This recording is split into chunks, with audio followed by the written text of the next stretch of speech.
Al despertarse ciego el hombre en el hospital, llamó a su mujer, pero quien le respondió fue quien menos él esperaba.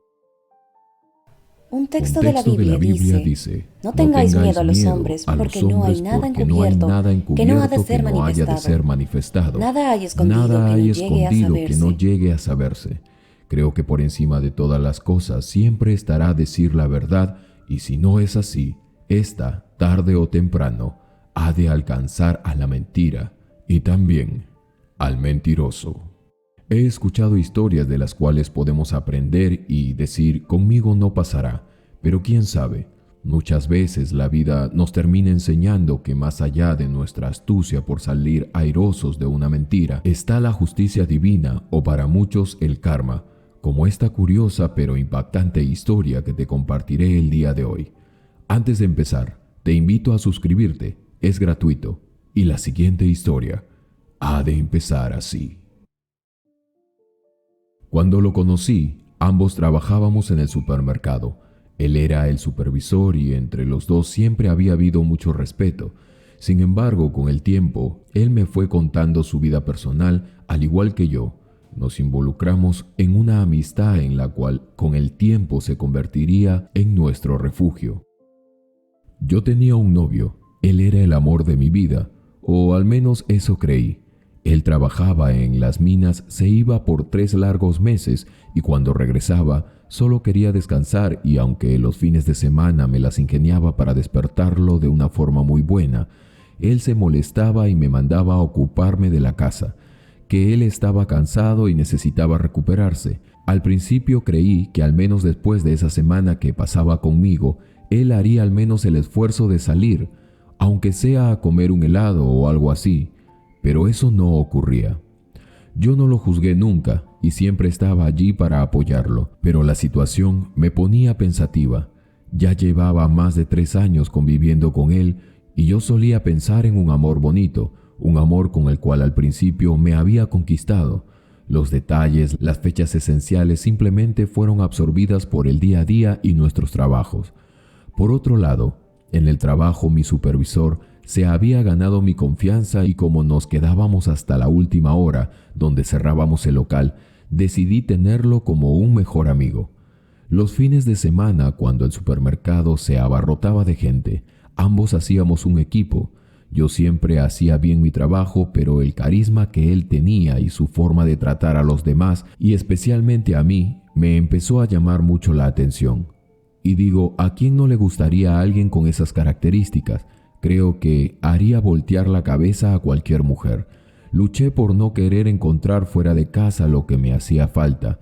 Me matriculé en un gimnasio para matar mis horas y de esa manera mantenerme agotada al finalizar la noche. Sentada frente a la ventana que daba a la ciudad, en mi frío apartamento, observaba a las parejas darse cariño y amor. Dentro de pronto sería mi cumpleaños y ya había perdido la esperanza de que Roger estuviera conmigo.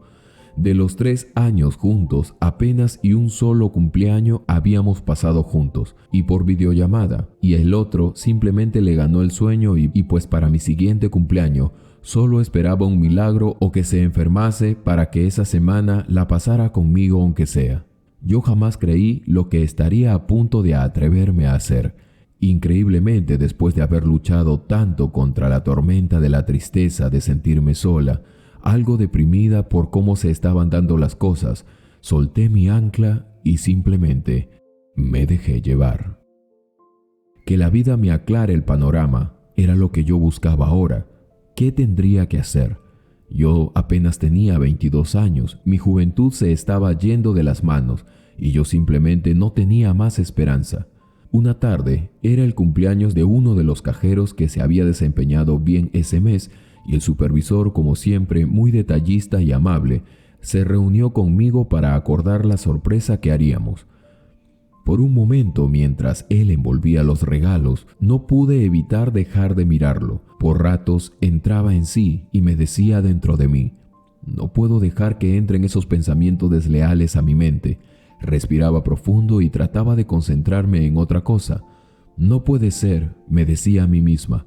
Roger era mi novio y teníamos muchos años juntos ya. Sin embargo, mi mundo se pondría de cabeza hacia abajo cuando al terminar la noche, mi supervisor se me acercó y me dijo: «He notado que andas preocupada. ¿Te pasa algo? Ya sabes que puedes contar conmigo para lo que sea». Mi corazón se aceleró y casi estaba al borde del llanto. Sabía que él tenía una hija de 5 años, que estaba divorciado y que vivía solo. «Lo de siempre», contesté. «Me quedo sola y mi familia está en Nuevo México». Traté de sonreír, pero él me volteó con su mano el rostro y entonces me derrumbé. Él me abrazó y mientras lloraba por primera vez, me sentía atendida después de mucho tiempo. La comprensión me parecía sin límites. Al rato echamos a sonreír después de que él dijera algo gracioso. Ese día caminamos hacia casa. No sé por qué, en ese momento imaginé que mi vida podría cambiar a su lado. Se despidió de mí muy respetuosamente y me dio un abrazo diciéndome que no me sintiera mal y que por cualquier cosa no dudara en llamarlo. Todo había salido como un sueño, pues cuando crucé la puerta volví a mi realidad. Yo tenía un compromiso mientras me decía a mí misma: «Esto no puede ser, no volverá a ocurrir». Así continuaron mis días. Roger llegó de viaje y, como era de esperarse, nada cambiaba. Ya ni me tocaba y no quería darme cariño. Mientras le cocinaba y atendía, me preguntaba qué estaría haciendo mi supervisor. Era fin de semana y Roger la pasaría en la cama durmiendo o viendo series en la televisión. Si yo salía, él ni siquiera iría atrás de mí. Mis pensamientos por momentos divagaban en lo tan cómoda que me había sentido en los brazos de aquel hombre. Esta noche dormía al lado de Roger y me sentía extraña. Le observaba mientras dormía y tenía un sentimiento que yo estaba haciéndole infiel. ¿Pero qué podía hacer? Él siempre me rechazaba. A duras penas vivíamos una relación en pareja. El tiempo transcurrió y, como imaginarán, la relación no mejoró con mi pareja. Ahora prefería estar en el trabajo. Me gustaba mucho el ambiente de allí, mi supervisor, como siempre. Él no dejaba de mostrar sus atenciones para conmigo. Pero los malos sentimientos llegaron a mi mente. Empecé a luchar conmigo misma. Esa semana mi madre vino a verme.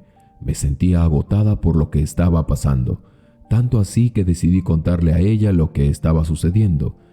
Mi madre, una mujer conservadora, quien habría mantenido su matrimonio por más de 22 años, me habló tiernamente como una madre le habla a sus hijos. «A veces», me dijo, «nosotras las mujeres necesitamos dar un empujón a nuestra pareja. No te voy a negar que mientras tu padre y yo teníamos nuestras diferencias, yo pensé en dejarlo. Es más, estuve a punto de hacerlo y hubieron muchas tentaciones como la que tú tienes ahora, tu supervisor, pero siempre estarán nuestros principios primero. Te aconsejo que revivas el amor con tu marido, porque ahora son marido y mujer. Lucha por tu compromiso. Quién sabe, las cosas con actos de amor y bondad a veces pueden cambiar a las personas». Esas palabras calaron hondo en mi corazón, tanto así que reflexioné en lo que estaba haciendo y le agradecí a mi madre por iluminar mi camino y estar allí para mí siempre. Después de todo, no estaba sola. Ella me recomendó orar y que fuese una mujer de fe. Así lo hice. Esa semana que ella se fue, yo tomé la decisión de ya no seguir recibiendo cumplidos y mucho menos tratar de involucrarme con el que era mi supervisor. Recuerdo haber alistado la habitación, la cocina y el mueble, donde Roger solía quedarse dormido mientras veía sus series. Como había dicho a mi madre, si Mahoma no va a la montaña tiene que ir a Mahoma.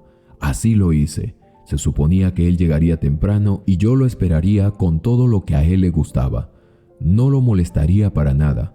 Me quedaría a atenderlo y a decirle lo mucho que lo amaba, y quería de esta forma, o buscaba que al menos se volviera a encender la llama del amor. Esa noche casi no pude dormir. Estaba nerviosa por cómo él podría reaccionar. Sin embargo, mis ganas se desinflaron cuando al despertarme temprano descubrí que no había llegado. Qué extraño, pensé.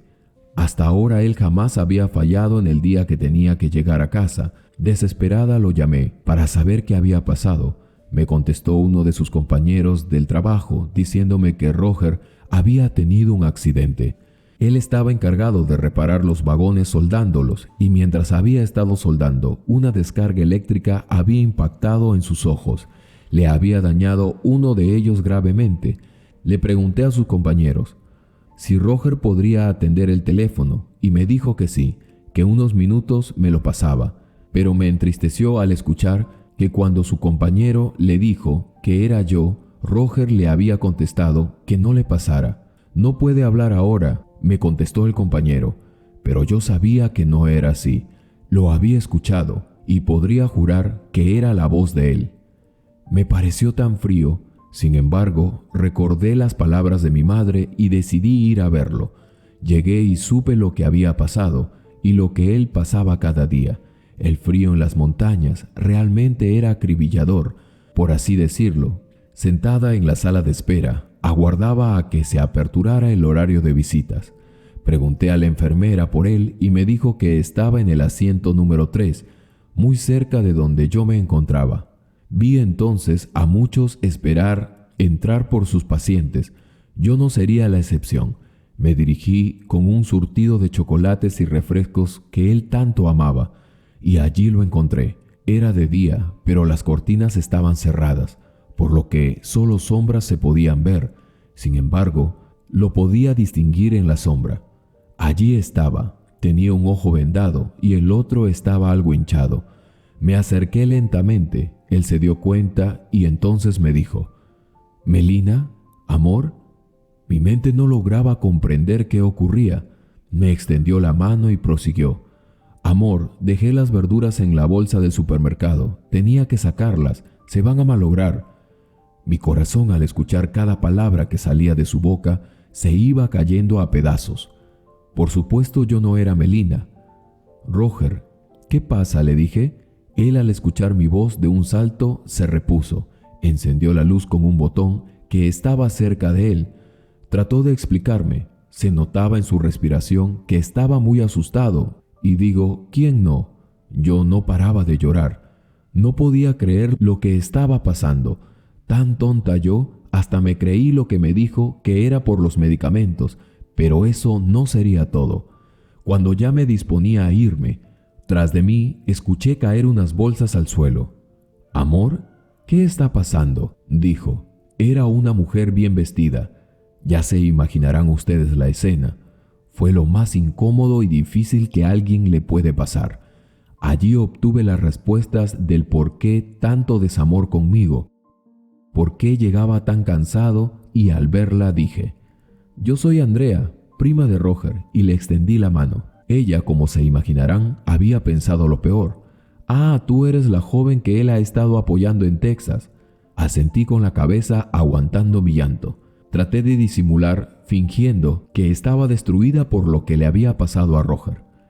Después de esto, proseguí. «Vine a decirle que ya no se preocupe por mí, que voy a estar bien, y ahora él más que nada necesita descansar y necesita de ti. Ya no tiene que ir cada 3 meses a verme. Yo ya resolví mis problemas». «Ah, está bien», contestó ella aliviada. Roger quería decir algo más, y yo, conteniendo las lágrimas, me acerqué y casi susurrando le dije: «No te preocupes en volver, estaré bien». Y así me fui de su vida, para siempre. Por supuesto, él intentó buscarme después, pero yo volteé la página ese día y cerré el cuento que vivía. Mi vida ahora ha cambiado mucho, y busco con esta historia decirle a muchas que nunca es necesario llegar a tanto. Descubran lo que descubran, la realidad y la verdad nunca deben ser ignoradas. Mis respetos para las mujeres que perdonan y deciden continuar como si nada hubiese pasado. Para mí, lo que se rompe en 1000 pedazos en una infidelidad no se recupera nunca. No he nacido con esa habilidad, la habilidad de perdonar. Con esta historia les digo y les muestro que sí es posible seguir adelante y voltear la página. Creo que lo peor en la vida que te puede pasar es morir sin buscar tu verdadero lugar, un lugar donde realmente eres amada, respetada y valorada. Mi nombre es Andrea Montalvo.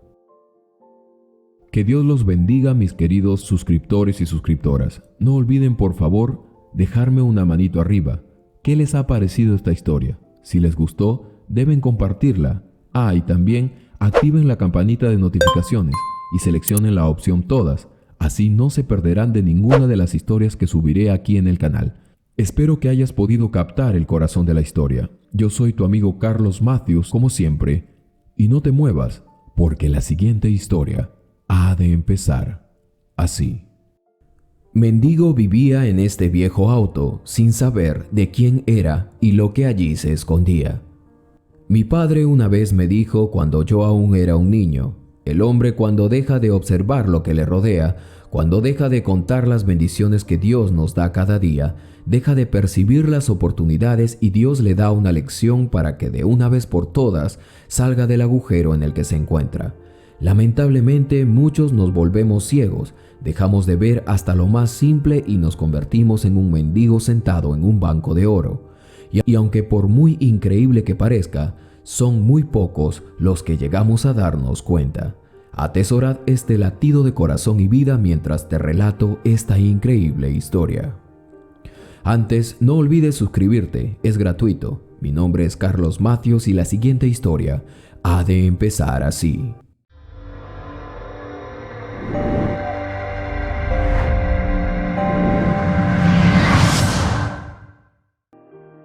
Llegué al barrio La Quebrada cuando apenas tenía 6 años. Mi padre se había mudado recientemente.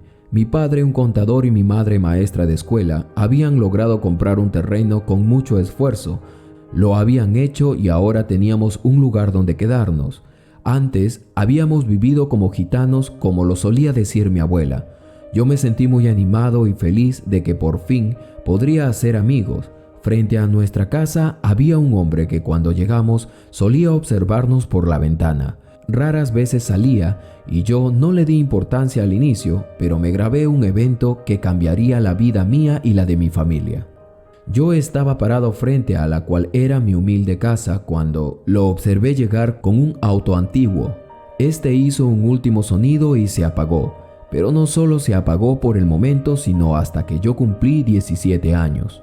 Su casa lucía abandonada. Supe por su manera de llegar cada día que no le iba bien.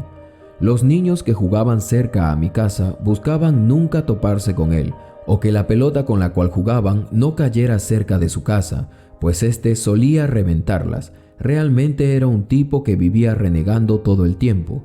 Yo nunca hice el intento de averiguar si eso realmente era verdad. Pero una tarde, mientras barría el pórtico de mi casa, lo vi llorar amargamente. Yo ya tenía 17 años y realmente me daba mucha pena. Siempre lo había visto hacer lo mismo cada día. Él dormía dentro de aquel auto y eso a mí me parecía raro, pero también me llamaba la atención. Siendo un adolescente, yo no podía dejar pasar esa oportunidad de saber más de él y por qué su vida lucía tan trágica. Recuerdo haberme acercado y aunque mi corazón latía fuertemente por los mitos que había escuchado sobre él, tomé valor y dije con un tono algo nervioso: ¿Se encuentra bien, vecino? Pensé lo peor, pero asombrado quedé cuando el hombre, que parecía un mendigo, me respondió: Pues hace mucho que no ando bien. ¿Y tú, muchacho, cómo estás? Por primera vez en mi vida no sabía qué responder. Hacía mucho tiempo lo había visto y ahora estaba a 1 metro de él y además estábamos hablando. Entonces me acerqué y me senté cerca de él. Hablamos sobre nuestras historias y allí pude hacerle muchas preguntas sobre aquel auto viejo donde él solía dormir. ¿Por qué no entras a tu casa?, le pregunté. Me trae malos recuerdos, contestó él.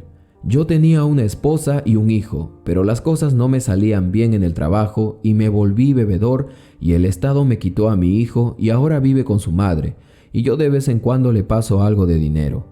Ah, bien, dije. Supe en ese momento que se llamaba Edward y que era mecánico de autos o algo así. ¿Y cómo así este auto terminó aquí, señor Edward?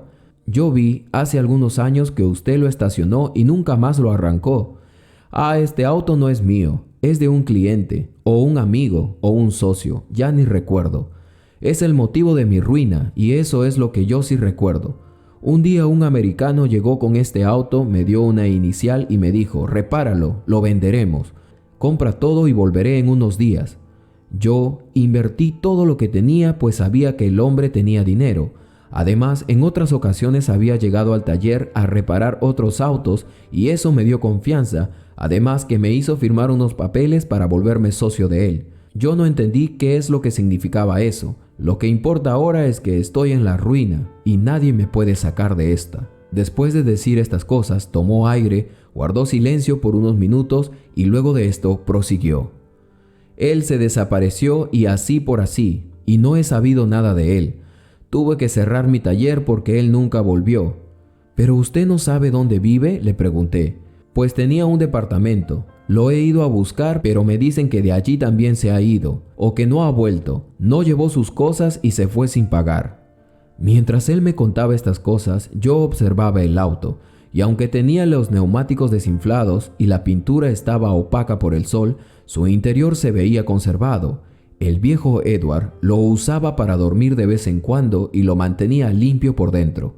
Desde ese momento se me despertó una profunda curiosidad por saber más. Tengo la esperanza que un día vuelva, dijo el viejo Edward, y me devuelva los $6,000 que gasté reparando el interior y la caja de velocidades. Solo allí me levantaré, repetía eso una y otra vez. ¿Y no ha tratado de venderlo?, le pregunté.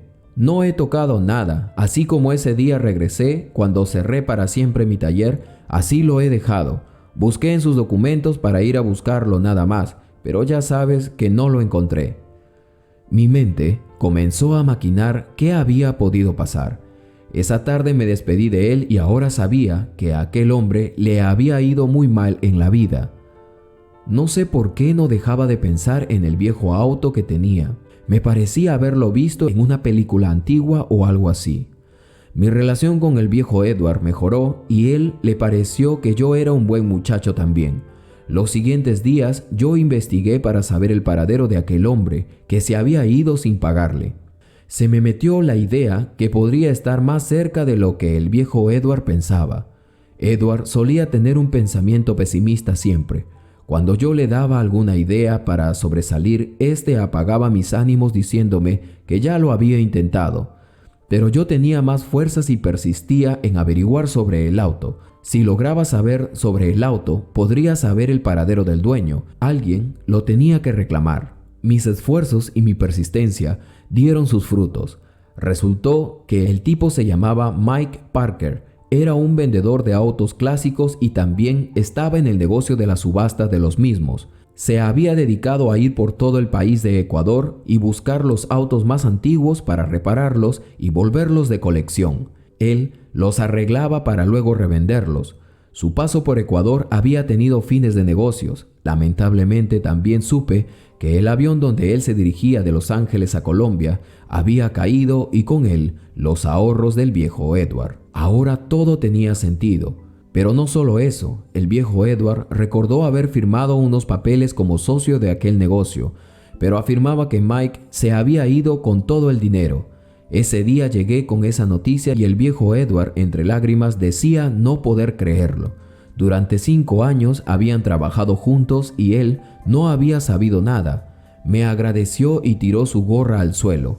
Todo está perdido, dijo, y escupió al suelo con vehemencia. Él decía eso, pero yo no podía entender cómo él no veía la oportunidad frente a sus ojos. «Señor Edward, ¿me permite?», le pregunté haciendo alusión a que me dejara buscar en la guantera del carro. Él asintió con la cabeza y me miraba de reojo. Aston Martin DB4 GT Zagato, decía en la tarjeta de propiedad del vehículo. Además, se podía leer más abajo, propiedad de Parker y McCrilles. El viejo Edward me escuchó leer en voz baja y preguntó, ¿propiedad de quién? De Parker y de McCrilles, repetí yo. Ese es mi apellido, dijo él, y preguntó, ¿por qué tienen esos nombres? Yo sabía que Parker y McCrilles se refería al nombre de una empresa. La empresa realmente existía. Le pregunté cuántos autos había reparado junto con Mike. Él me dijo, no lo sé, como 50 creo. Esos ya fueron vendidos acá.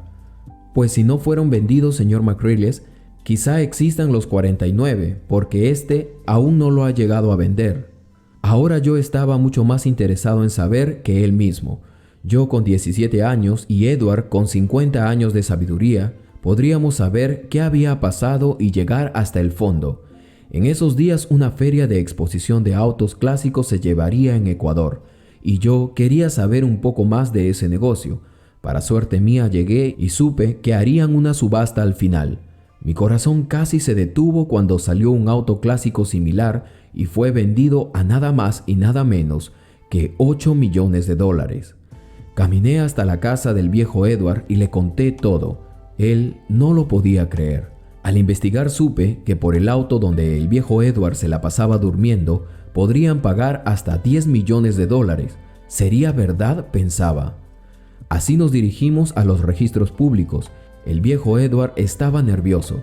Consultamos por Parker y McCrilles y el encargado nos dijo que la empresa aún funcionaba, que seguía importando y exportando autos de colección, así como autos modernos. Todo estaba en orden.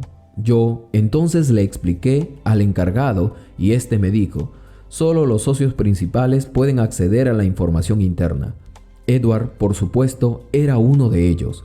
Y allí mismo él se enteraría no solo de eso, sino que Parker le había depositado una cantidad a una cuenta bancaria cada mes.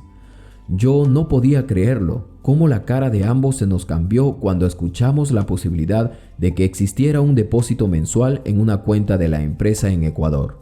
La empresa en Ecuador aún recibía remesas. Edward lloraba, no se lo creía y menos yo. $300,000 habían en total en la cuenta, para mantenimiento de unos autos, además de un almacén, donde supuestamente también estaban los autos que Edward había reparado y que aparentemente no se habían vendido. Allí estaba yo caminando al lado de un mendigo que en breve se volvería millonario, si no es que siempre lo había sido y él, por andar de pesimista, no se había dado cuenta.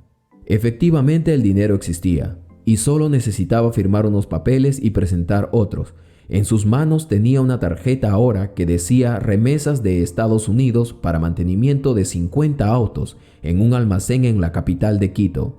Y no solo eso, él tenía los papeles que acreditaban que era el único socio en Ecuador. Todo empezó a cuadrar en sus vidas. Volvimos a su casa y desempolvó aquel auto. Después de años lo encendió y aunque necesitó de aire en los neumáticos y algo de gasolina, el auto encendía perfectamente. Pero a Edward le hizo falta un cambio de apariencia. Aquella barba y cabellos desaliñados cayeron para dar paso a un hombre de 40 años. 2 días después, yo pedía permiso a mis padres para acompañar al viejo Edward en aquel viaje. Moveríamos el Aston Martin y lo llevaríamos a la capital. Viajamos más de 10 horas y en el camino Edward me contaba sus deseos de recuperar a su familia. Nunca es tarde, me decía. Nos detuvimos a la entrada de la capital y él, aún dudando, retiraba dinero de aquella tarjeta. Yo aún no creía que un simple gesto le había cambiado la vida a un hombre que yacía perdido en el vicio del pesimismo. Llegamos a la dirección y al encuentro le salió un hombre que decía ser el guardián, un hombre de más de 50 años también. «Señor, ¿quién es usted?». Edward se presentó y el hombre casi le besaba las manos. «¿Es amigo usted del señor Parker?».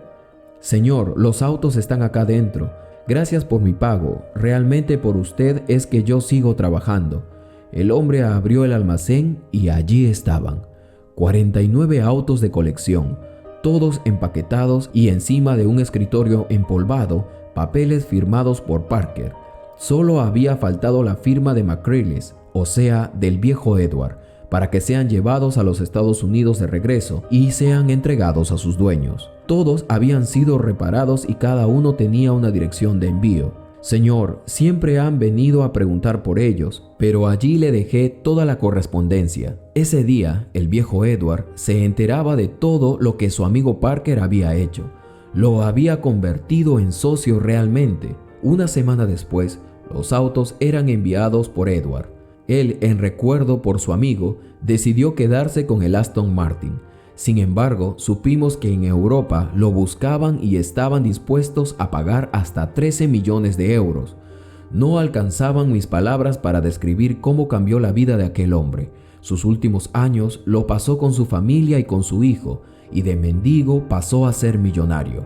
Él mantuvo su humildad a pesar de todo y yo con 20 años trabajé con él por más de 10 años, hasta ayer. que falleció. Aún sigo trabajando y preparo a su hijo para que asuma el cargo del negocio. Somos buenos amigos y compañeros de trabajo. Lo único que tengo para decir de esta historia es que muchas veces juzgamos a las personas por cómo se ven. Muchas veces también las oportunidades de salir de una vida de miseria y pesimismo a una vida mejor están tan cerca de nuestros ojos que no la vemos. Tal como un lente óptico, debemos ajustar esa visión para que de vez en cuando podamos ver lo que tenemos muy cerca, enfrente. No dejarnos llevar por el dolor y por los golpes de la vida. Contar las veces que somos felices, que son muchas más que las que uno es infeliz. Estemos atentos siempre. Dios bendice a sus hijos que no lo dejan de lado y se sumergen en los malos días. Recordemos esta historia. Quién sabe seamos como el viejo Edward, que era millonario y no lo sabía porque se había dejado llevar por la amargura, pues él ciertamente había sido un mendigo sentado en un banco de oro. Qué impresionante historia, mis queridos suscriptores y suscriptoras, amigos y amigas. No dudes en dejarme tu comentario de lo que te pareció esta historia. También comparte con aquellas personas que les pueda gustar esta historia.